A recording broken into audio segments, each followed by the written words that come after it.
حضرت ابن عباس رضی اللہ تعالیٰ عنہ بیان فرماتے ہیں کہ نبی کریم صلی اللہ علیہ وسلم نے ایک شخص کو سونے کی انگوٹھی پہنے ہوئے دیکھا تو آپ نے ان کی انگوٹھی کو نکال کر کے پھینک دیا اور کہا کہ کوئی شخص جان بوجھ کر کے آگ کو اپنے ہتھیلی میں کس طریقہ پر رکھ سکتا ہے۔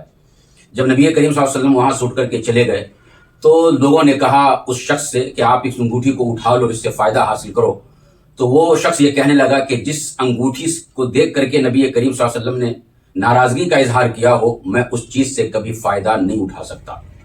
پھر اس کے بعد دوسری حدیث کے اندر حضرت عبداللہ ابن عمر رضی اللہ تعالیٰ عنہ بیان فرماتے ہیں کہ نبی کریم صلی اللہ علیہ وسلم نے اپنے لیے سونے کی انگوٹھی بنوائی، اس کے اندر ایک نگ لگوایا۔ جب آپ اس انگوٹھی کو پہنتے تھے تو نگ کو ہتھیلی کی طرف رکھتے تھے۔ یہ دیکھ کر کے دوسرے لوگوں نے بھی سونے کی انگوٹھی بنا لی۔ تو نبی کریم صلی اللہ علیہ وسلم ایک دفعہ ممبر پر بیٹھے ہوئے تھے اور آپ اس انگوٹھی کو نکالے، اور نکالنے کے بعد آپ نے اس انگوٹھی کو پھینک دیا، اور پھر آپ نے یہ کہا کہ میں قسم کھاتا ہوں اب کے بعد میں اس انگوٹھی کو کبھی نہیں پہنوں گا۔ یہ دیکھ کر کے جو دوسرے لوگ انگوٹھی سونے کی بنائے تھے انہوں نے بھی پھینک دی۔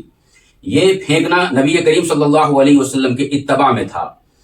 نبی کریم صلی اللہ علیہ وسلم سے صحابہ کرام ان کی ذات سے بھی محبت کرتے تھے، اسی طریقہ پر ان کے حکموں سے بھی محبت کرتے تھے۔